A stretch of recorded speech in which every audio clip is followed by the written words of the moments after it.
마태복음 22장.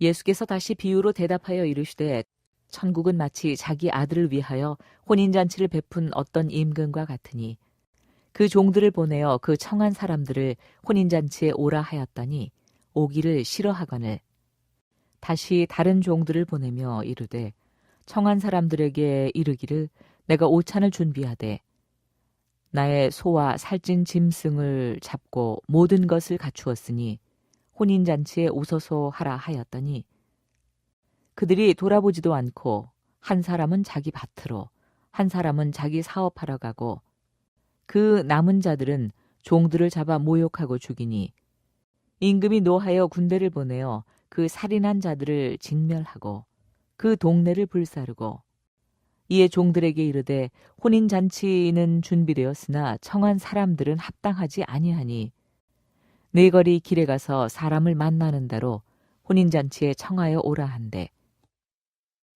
종들이 길에 나가 악한 자나 선한 자나 만나는 대로 모두 데려오니 혼인잔치에 손님들이 가득한지라.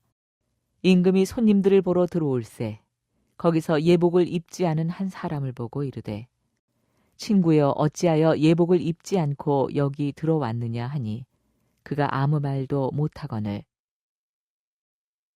임금이 사환들에게 말하되 그 손발을 묶어 바깥 어두운 데에 내던지라. 거기서 슬피 울며 이를 갈게 되리라 하니라. 청함을 받은 자는 많되 택함을 입은 자는 적으니라. 이에 바리새인들이 가서 어떻게 하면 예수를 말의 올무에 걸리게 할까 상의하고 자기 제자들을 헤롯 당원들과 함께 예수께 보내어 말하되 선생님이여 우리가 아노니 당신은 참되시고 진리로 하나님의 도를 가르치시며 아무도 꺼리는 일이 없으시니 이는 사람을 외모로 보지 아니하심이니이다. 그러면 당신의 생각에는 어떠한지 우리에게 이르소서. 가이사에게 세금을 바치는 것이 옳으니이까 옳지 아니하니이까 하니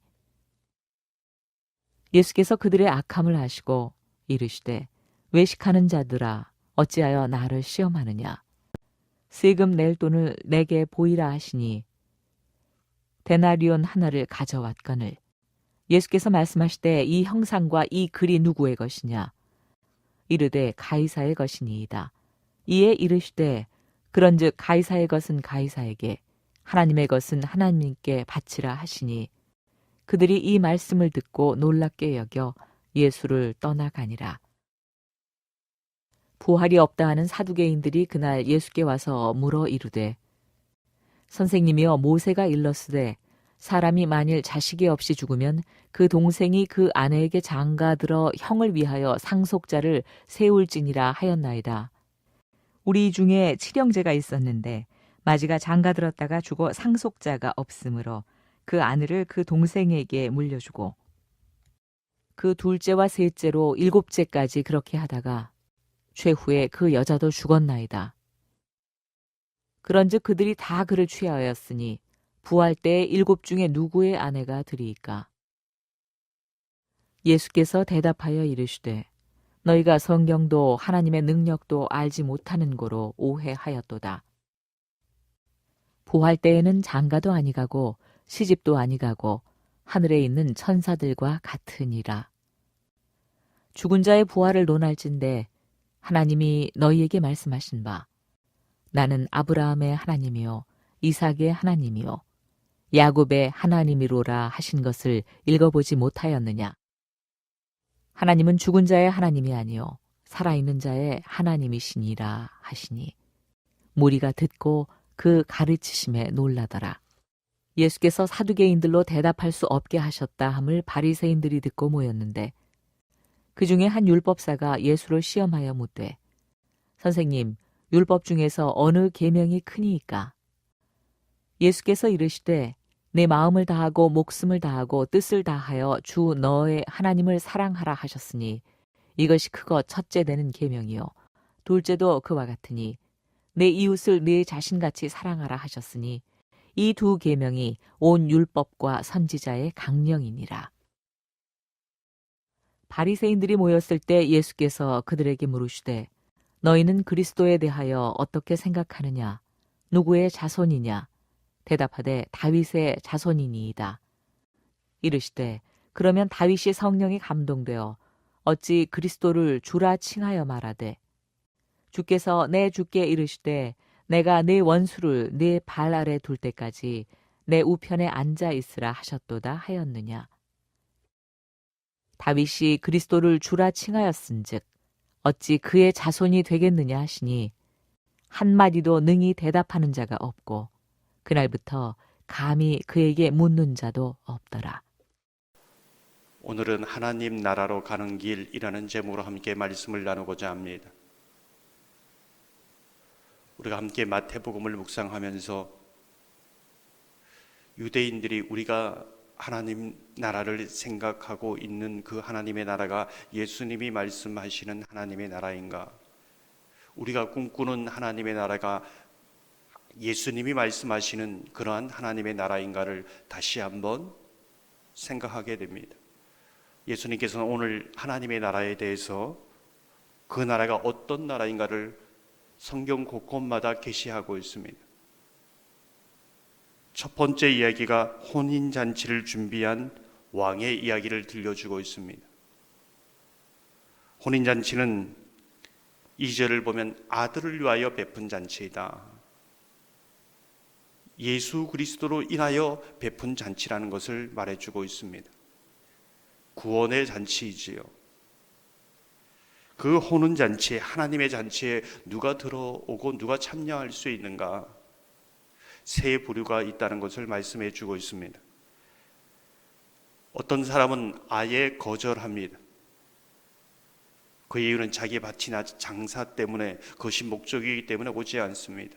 심지어는 오라고 초청하는 자를 유혹하고 죽이기까지 하는 것이죠. 두 번째 부류의 사람은 청함은 받아서 혼인잔치에 참여합니다.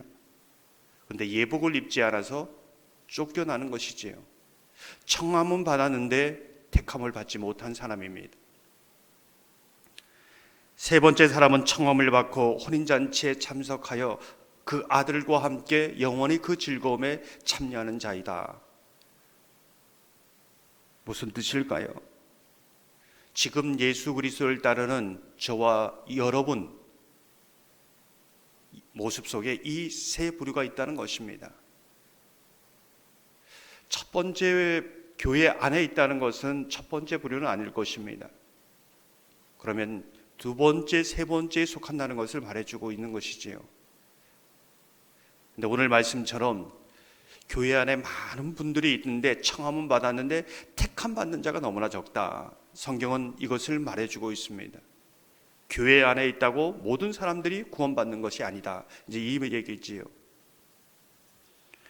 그러면 저와 여러분의 질문이 무엇입니까? 청함 받은 사람이 왜 택함을 그렇게 많이 받지 못하는가? 무엇 때문인가? 성경의 하나에 이어지는 하나님의 말씀으로 볼 때 그 다음 이야기를 우리는 주목해서 보게 됩니다. 세금을 내는 이야기지요. 세금을 내야 되는가, 내지 말아야 되는가, 겉으로 보기에는 그런 문제입니다.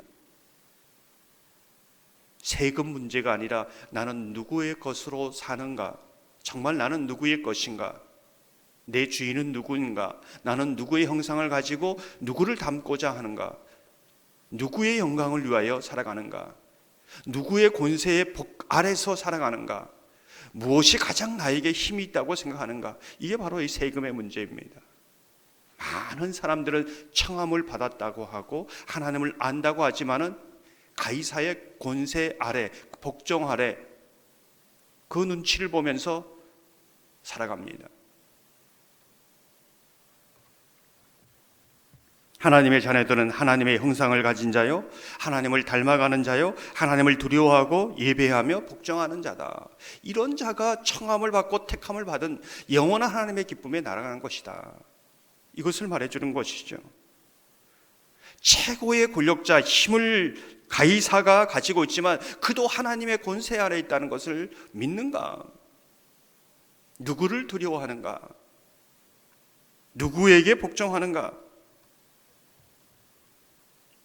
청함을 받았지만은 세상의 모든 권세는 하나님의 주신 것이며 주님 안에 있음을 믿지 못하고 세상을 두려워하고 사람을 두려워하고 그 사람의 권세에 억눌려 살아가는, 사람의 인기에 목말라 살아가는 수많은 바리새인과 수많은 유대인들을 향하여 너희가 꿈꾸는 하나님의 나라가 어떤 나라이냐 묻는 것이지요.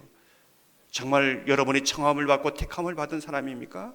오늘 말씀처럼 저는 하나님의 것이고 하나님의 형상이고 형상을 가진 자고 하나님의 최고의 나에게 힘을 가지고 그 모든 것이 주님의 복종 안에 있습니다. 하나님을 두려워하며 사람을 두려워하지 않습니다. 이 고백으로 살아간다는 겁니다. 마지막으로 이어지는 이야기가 부활의 이야기입니다. 청함은 받되 택함을 받지 못하는 많은 사람들 중에 나는 믿노라 하며 부활을 믿지 않습니다. 부활을 말하지만 믿지 않는 것이죠. 오늘 사두개인들이 그런 사람들입니다. 예수를 믿으면서도 성경을 정말 모른다. 오늘 보십시오. 바리새인, 사두개인, 그 당시에 최고의 성경을 지식을 가지고 있는 사람들 아닙니까? 근데 성경을 모릅니다. 자기 식으로 해석합니다. 그리고 잘 안다고 생각합니다. 부활도 믿지 않고 오해하고 감사가 없는 신앙의 모습이 된 것이지요. 부활이 없으니 하나님의 사랑과 이웃 사랑도 모릅니다. 부활이 없는 이 믿지 못하니 이 성경 말씀도 그냥 생명이 없는 문자로 그냥 보는 것입니다. 하나님의 나라로 가는 길, 우리가 오늘 이 본문을 통해 기억해야 되는 것은 청함은 받았는데 택함을 받은 사람이 너무나 적다. 교회 안에 많은 수를 자랑하지만은 택함을 받은 사람은 극히 소수가 될 수 있다는 것을 성경이 말하고 주고 있습니다. 나는 청함을 받았는데 택함을 받은 사람인가? 내가 택함을 받았지만은 하나님의 자녀로 살아가는가? 세상의 자녀로 살아가는가? 나의 주인은 누구인가? 나는 누구를 두려워하며 누구의 힘을 두려워하며 누구에게 복종하고 있는가? 돈에게 복종하고 있는가? 사람에게 복종하고 있는가? 정말 모든 권세가 하나님께 나오는 것을 믿는가? 나는 하나님의 형상으로 하나님의 영광을 위하여 하나님을 닮고자 하는가? 그렇다면 당신은 정말로 택함을 받은 사람이다. 이렇게 말씀하고 있는 것이죠. 부활의 믿음을 말하지만, 성경을 말하지만 정말 부활을 믿는가? 부활이 있다면 정말로 그 마음속에 감사가 있다는 것이지요.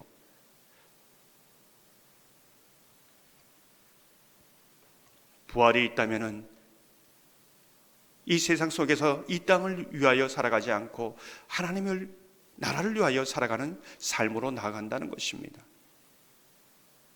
사랑하는 성도 여러분, 오늘 이 말씀처럼 하나님의 나라로 나아가는 저와 여러분이 택함을 받은 사람이요, 하나님의 자녀요, 부활의 믿음으로 승리하는 저와 여러분의 삶이 되기를 주님의 이름으로 축원합니다.